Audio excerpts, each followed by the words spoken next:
I'm here at the Navy's indoor ocean at Carderock. This is the biggest wave pool in the world, and they can make all kinds of different waves so they can test, scale ships, and make them better before they actually go out on the open ocean. I came in and I'd seen some pictures, but I just walked in here and it's insane. Because they say indoor ocean, but like, it's exactly what it is. The water even looks ocean colored. You know, it doesn't look like a swimming pool. This looks like an ocean, it looks like a test facility. It is huge. It is 360 feet long in this dimension, 240 feet long in that dimension. It's 20 feet deep, just about the size of a football field out there. The dome above us was the largest freestanding dome for a while. Largest freestanding dome in the world? Yep. What? In this pool, they can make waves of all shapes and sizes using huge paddles that line 2 walls of the pool. We have 216 individual wave makers. We can make waves from negative 45 degrees up to 135 degrees, which is kind of coming right back at it. We are now behind the big paddles that make the waves. These 216 paddles are programmed to move in incredibly well choreographed ways so that they can produce reproducible, perfect size, perfect frequency waves that go across the entire pool. You can see these air bellows that are what's making the angular motion. That vertical piece is the force transducer. The other force transducer is right up on the top. There are lots of wave pools in the world, but what makes this one different is control. You can create waves of a specific amplitude and frequency and do so repeatedly. Should we try a 1 hertz? Yeah. Do me a favor and dial up 1 hertz. Amplitude will be 0.078 at 1 hertz. Hey, go ahead and send it from 0, please. And so this is the largest wave we can make at 1 hertz. That's based on the motion and power requirement for the wave maker. There's something a bit like surreal about watching this because it almost looks like an ocean, except you never see waves this regular out there. Correct. One of the fundamental characteristics of a wave is its wavelength, the distance from one crest to the next. The first thing most people learn about waves is they transmit energy rather than material from one place to another. In this case, as the wave travels to the right, the water molecules themselves basically move along circular paths, and the deeper the water, the smaller this motion. All motion stops at a depth equal to half the wavelength. This is known as the wave base.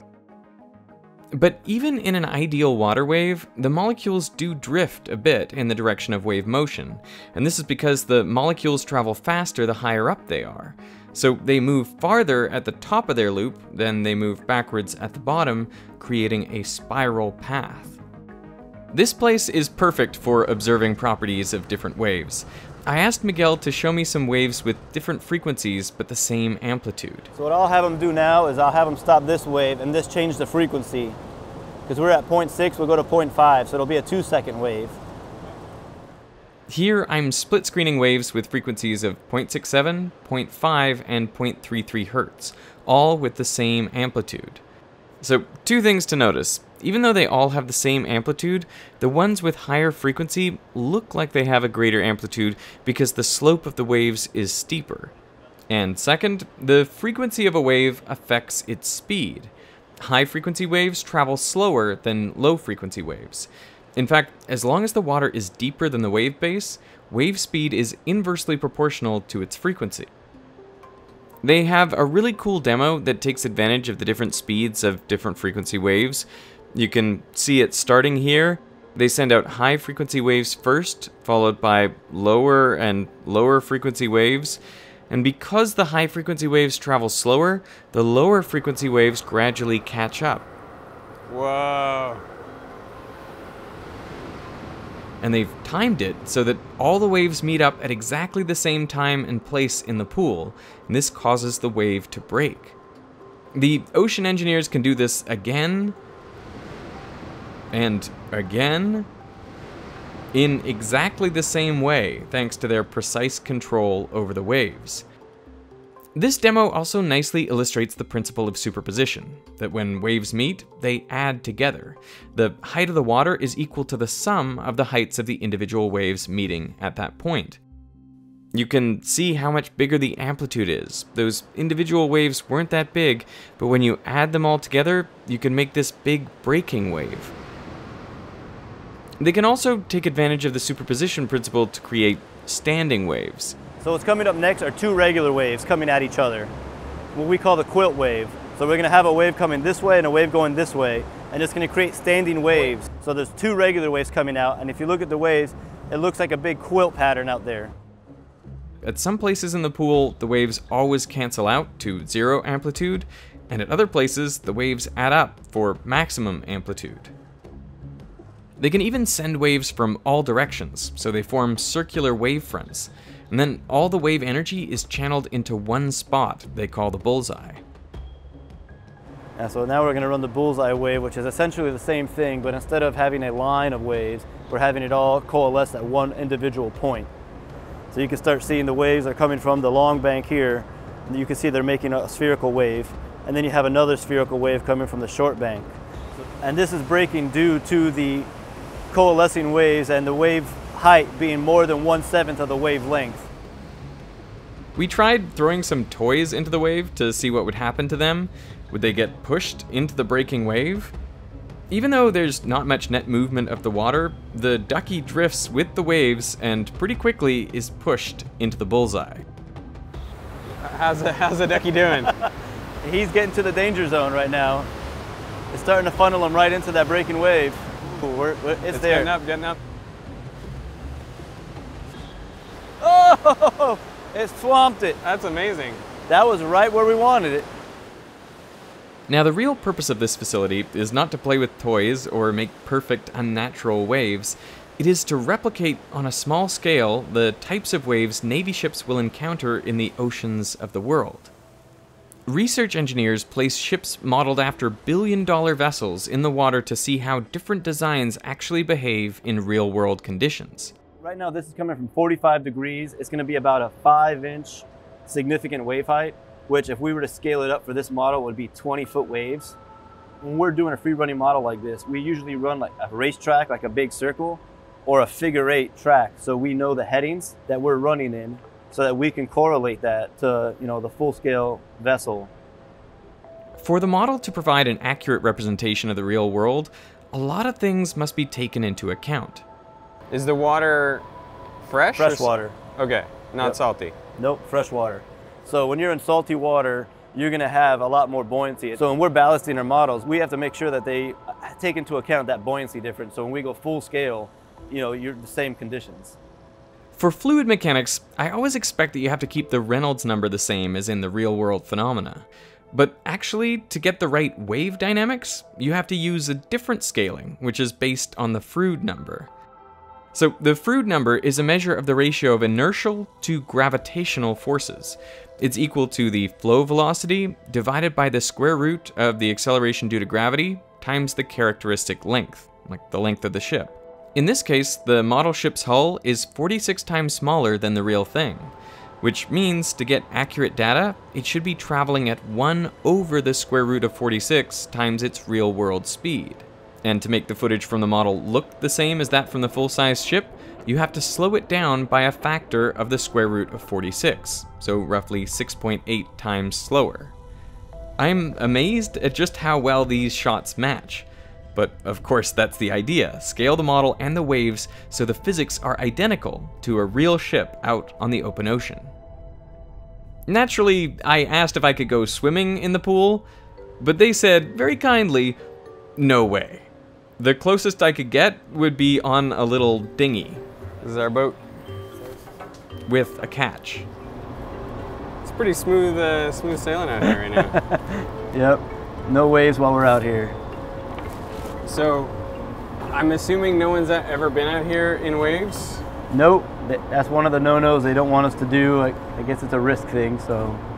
This place seems like like a massive playground, kind of. It kind of is for engineers like us, where we kind of dork out on the science and what we're doing here. It's a huge volume. Like I guess I never understood how deep 20 feet was until they emptied it to put in the new wave makers. It's a large volume just taken up by this water. Yeah. So as we come by, these are our sensors right here. We have a big array here. These are ultrasonic sensors, and that's how we measure wave height and period and direction in the basin. So we want to measure that to make sure that what we test in is what we think we have. In this pool, they can create all sorts of different wave conditions you might encounter in different parts of the world.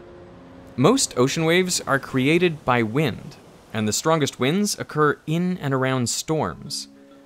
5 factors affect the size and shape of waves created. These are the wind speed, the wind duration, the distance over which the wind is acting, which is known as the fetch, the width of the fetch, and the depth of the water. As waves travel out from a storm, the higher frequency waves dissipate their energy more quickly. So the waves that travel a long way are the fast-moving, low-frequency waves, which are called swell. When those waves end up becoming like hundreds of miles away, like if you have it in the Pacific, eventually you'll get long period swell from them. So you're no longer near the storm, but it created enough energy to make long waves, and that's where you get your open ocean swell. Tell me if this is a good analogy. I feel like with sound, a lot of the high frequencies will die off quickly away from a source, Yep. but the low frequencies will travel much further. Correct. So is it the same thing with the waves? It's like you're walking away from a concert and you can still hear like the bass, but you can't see any of the high frequencies. That's a great analogy. Yep. What's the deal with rogue waves? People like to think it's a rogue wave where it just came out of nowhere and just came up. No, it's usually multiple waves that are meeting up and creating an amplitude that's much larger than what the self-standing wave would be. So when it meets, it's going to break because you have this large wave creating this huge amplitude that it just can't hold it and it breaks. On a calm day, when you see waves crashing at the beach around 10 seconds apart, that is swell. But because of its long wavelength, swell isn't really a concern for ships out in the open ocean. You know, if you're on a long period swell, your ship's probably just going to heave a little bit. You're more worried about the steep waves and the windy waves that are really moving you around. Wind waves are formed in 3 steps. First, as wind blows across the surface of perfectly still water, the turbulent motion of the air creates regions of slightly higher and slightly lower pressure, and this makes tiny ripples with wavelengths of around a centimeter. But now the wind can act on these ripples, creating larger pressure differences between the front and the top of the wave crest, pulling them up into bigger waves. And the interaction of the wind with these waves then creates even larger pressure differences and even larger waves. The waves are mostly uniform at this point, but as they interact with each other, they create a range of different wavelength waves. And as the wind keeps blowing, these waves begin breaking, transferring their kinetic energy into swirling eddies that dissipate their energy as heat. Once the energy dissipation matches the energy input from the wind, the waves have reached their maximum size, and this is known as a fully developed sea. So this is going to be an irregular wave. This is irregular? Irregular wave. So what you saw earlier with the regular waves were one frequency, one amplitude. This is what we call a spectra, or multiple frequencies and multiple amplitudes. You can see there's like higher frequency waves that kind of travel slower than the low frequency waves. Those low frequency waves will travel fast and overcome them, and that's what's making them look peaky or kind of dulling it out. What surprised me is that the different oceans of the world have different mixtures of wave frequencies, or different spectra, depending on their geography and the types of storms that occur there. For example, the North Sea and other small bodies of water have a peakier spectrum, and this is due to the limited fetch of storms that occur there. In the mid-Atlantic, a broader spectrum best describes the developing or decaying open ocean waves that you'd find there. And in the North Atlantic, the steady wind across an open ocean produces the broadest spectrum of wind waves. So when testing, engineers first have to figure out where the ship will be deployed and which spectra best match these locations before creating them in the pool.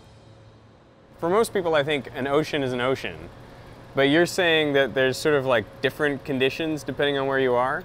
The destroyer, when I was in command, we did an operation off the coast of South Korea in the spring. Very rough sea keeping conditions. But then, like when you're crossing the Pacific, a lot of that is a lot calmer. So again, you know, from there to the coast of South Korea to the Arabian Gulf, all those very different conditions. Were there any conditions that were particularly rough for you? So my bed was actually in the middle of a room, and the seas were so bad, and this is either South or East China Sea, the seas were so bad that one night I woke up in the middle of the night and my whole mattress with me on it was sliding off of my bed frame. And that's a pretty significantly sized mattress, so you can imagine the seas we were in that night. Much bigger than this would terrify me. I know it probably looks benign, but like, much bigger than this, I think that model will take a lot of water.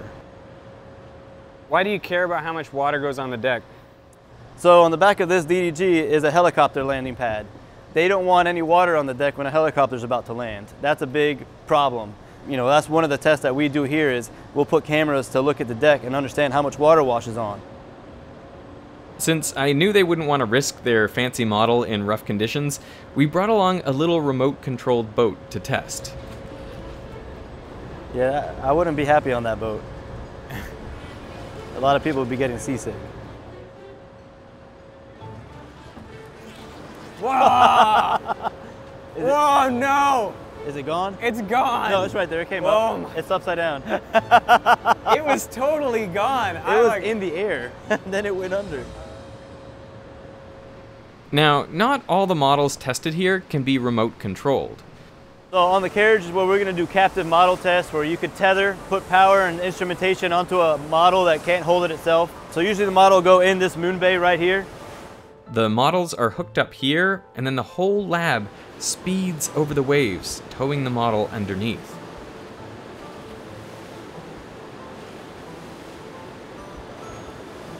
People have been making ships for thousands of years. Mm-hmm. Is there actually any innovation today? Most definitely. So sometimes, you know, people say that's the way we've always done it. And then when you look into it, there's some validity to some harebrained ideas. And when we test them, that's why, you know, you cut your costs of doing a model test versus building the full thing and saying, oh, that didn't work. Every ship that's in the Navy's fleet has gone through here, has gone through either our purview or has been tested peripherally with us. But all of the Navy-owned ships have been tested in this facility. And there is a ship out there with a tumble home design where if you look at this ship behind you, it flares out. So this flare is usually what helps protect you from when you start rolling. It gives you a reaction force or helps push you back. A tumble home is shaped, you know, the opposite direction. And if you have a ship shaped in that direction, it doesn't have as much of a restoring force when you roll. But what is the idea with making a ship like that? There's a lot of different reasons why you want to change a hull design. Some of it is the above water signatures. It's all about the shape and radar sections. And you know, there's a lot that goes into that. You always want to be stealthier. You always want to be faster. You always want to have more power. And that's always what, you know, the innovations come. So most of the sailors aren't aware of the work that's going on in the background to support what they do. When I was in the fleets, and I've been in the Navy 27 years, I never had any idea, certainly not the magnitude of what they do. I'm not exaggerating when I say it's impacted every ship and submarine in the fleet.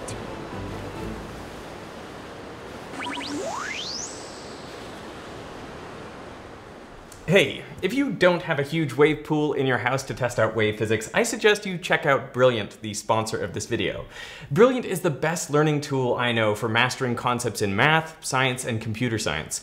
All their lessons are built around interactivity. Just check out this one on buoyancy. You can adjust the size of a void in this block and see whether it sinks or floats, and then you proceed through a series of increasingly challenging questions and simulations. You know, what I love about Brilliant is that it really gets me thinking. So when I complete a lesson, I feel a sense of accomplishment because I figured it out myself. And this applies to their fundamentals courses as well as to their more advanced topics. For example, the wave principles of superposition and interference also apply to their course on quantum mechanics, which I found to be both engaging and really comprehensive.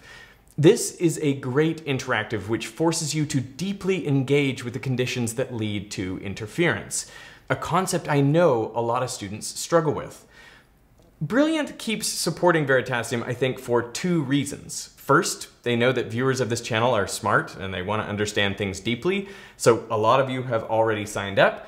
And second, I know that some of you haven't given it a try yet, so I guess my question is, what are you waiting for? You can try it out for free right now by going to brilliant.org/Veritasium. And finally, I want to remind you that with the holiday season coming up, you can give the gift of Brilliant to a friend or family member, that clever person in your life who is really into STEM. There are courses tailored for anyone, whether beginner, intermediate, or advanced. And if you sign up right now, Brilliant are offering 20% off an annual premium subscription to the first 200 people to sign up. Just use my link, brilliant.org/Veritasium. So I want to thank Brilliant for supporting Veritasium, and I want to thank you for watching.